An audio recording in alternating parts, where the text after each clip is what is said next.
안녕하세요 불릴레오 여러분, 불리오의 천영록 대표입니다. 2019년 한 해 새해 복 많이 받으십시오. 2월 CEO 레터도 영상으로 읽어드리도록 하겠습니다. 올 초의 국면을 좀 말씀드릴게요. 2019년 1월 한 달간의 글로벌 자산군 상황을 돌아보면 아름다운 반등이 이뤄졌다고 할 수 있습니다.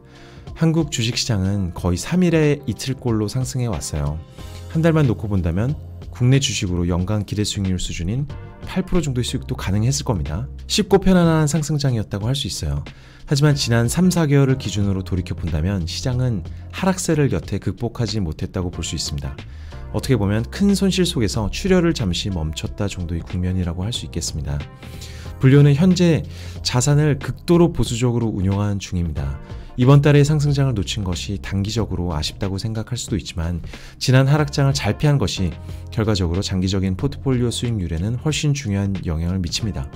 여전히 하락세가 강하고 글로벌 경기 전망은 좋지 않아 보입니다. 투자 비중을 줄인 상황에서 시장이 우리 빼고 홀로 상승해 버렸다고 단기적인 그림에서 아쉬워할 일이 아니라 하락장이 조금이라도 늦춰졌으니 우리 모두의 입장에서 다행이라고 생각해야 할 국면입니다. 모건 스탠리 주식 전략 부문장이자 웰스 매니지먼트의 최고 투자 책임자인 마이크 윌슨은 이렇게 얘기를 합니다. 비록 미국 시장의 상승 여지가 남아 있더라도 당장 주식을 매도해야 하는 타이밍. 저희는 주식의 관점이 아니라 자산 배분의 관점에서 이에 단기적으로 동의하고 있는 상황입니다. 혹시 ICE라는 프레임워크를 들어보셨는지요? 불확실성이 높은 프로젝트나 투자에 대해서 세 가지 요소, Impact, Confidence, Ease, ICE 세 가지 축으로 점수를 주는 겁니다. 한국말로는 임팩트는 효과, 컨피던스는 확신도, 이즈는 비용이라고 할 수 있겠죠. 투자에서는 이렇게 볼 수 있어요. 임팩트는 기대 수익이고요. 컨피던스는 수익 가능성, 수익이 날 확률은 어느 정도나 되는가. 그리고 이즈는 비용은 손실 시의 손실폭이라고 생각해도 좋습니다. 예를 들자면 우리가 잘 아는 파생결합증권 ELS 있죠. ELS들의 경우에는 기대 수익은 돈을 벌었을 때는 한 5에서 6% 정도를 법니다. 수익이 날 가능성은 한 3년 기준으로 95% 이상이 돼요. 상당히 높죠. 손실 시에는 손실폭이 커질 수가 있어요. 마이너스 3, 40% 정도인 경우들이 많습니다. 자, 수익 가능성, 이 컨피던스 레벨이 굉장히 높다는 점이 ELS가 굉장히 매력적인 이유예요.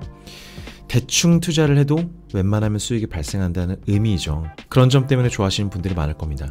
반면에 불리오 같은 경우에는 수익이 날 때는 2017년에 우리 수익을 생각해 본다면 기대 수익은 한 14% 수준 이상까지도 높아질 수 있습니다. ELS보다 높은 편인 거죠.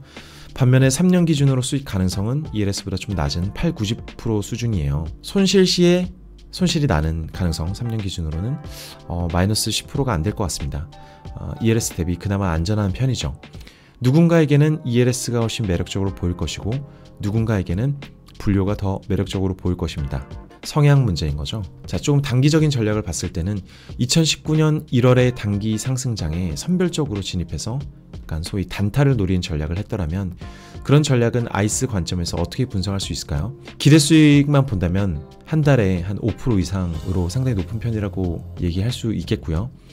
이런 방법을 정확한 타이밍에 반복했다면 사실 수익 가능성은 상당히 높은 편이에요. 90%까지는 아니겠지만 한 5, 60% 수준일 겁니다.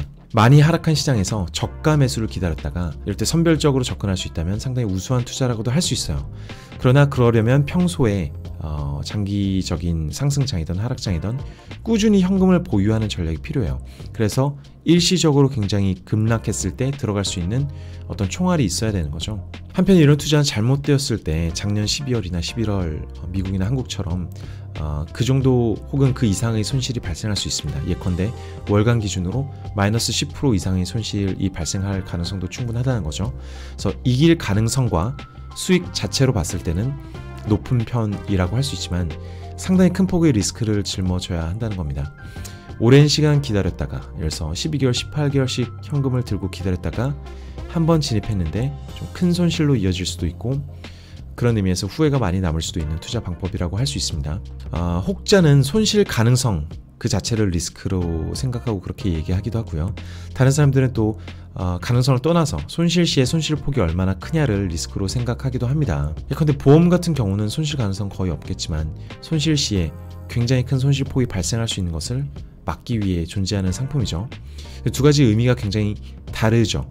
그래서 이걸 혼용해서 쓰면 리스크에 대한 관념이 굉장히 어려워질 수가 있어요. 불료는 불릴레오 분들께 무엇보다 최대 손실폭이 작으면서, 즉 손실이 났을 때 어느 정도 리스크가, 하방 리스크가 통제가 되면서 한편으로 수익 가능성은 장기적으로 높은 방법을 안내하고자 했습니다. 단기 수익을 노린 것은 괜찮지만 단기 수익을 노리다가 만약에 한 30-40%의 확률로 고객들이 빠른 시간에 큰 손실을 입고 투자에 회의감을 느끼거나 아예 중도 포기해버린다면 그런 전략을 장기 투자 서비스라고 부를 수는 없을 것 같아요. 올해는 시장이 전반적으로 주어지는 기회들의 수익 가능성은 낮아졌고요.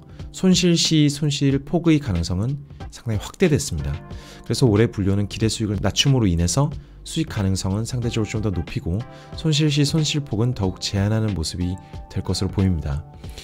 저희는 시장에서 주어진 기회 내에서 최선을 다할 생각입니다. 이번 달 불료는 시장이 안정화되는 과정에서 유독 돋보인 자산군 몇 개 투자 비중을 늘릴 생각이에요. 그러나 여전히 안전자산의 비중이 있습니다. 그래서 시장이 반등하더라도 여전히 시장의 반등에 일부만 취하고자 합니다.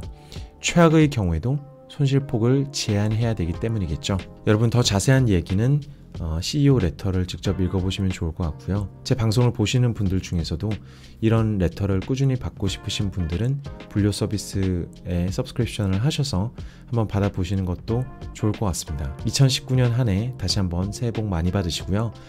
2월 달도 모두 건강하시길 바라겠습니다. 이상 불리오의 천영록 대표였습니다. 감사합니다.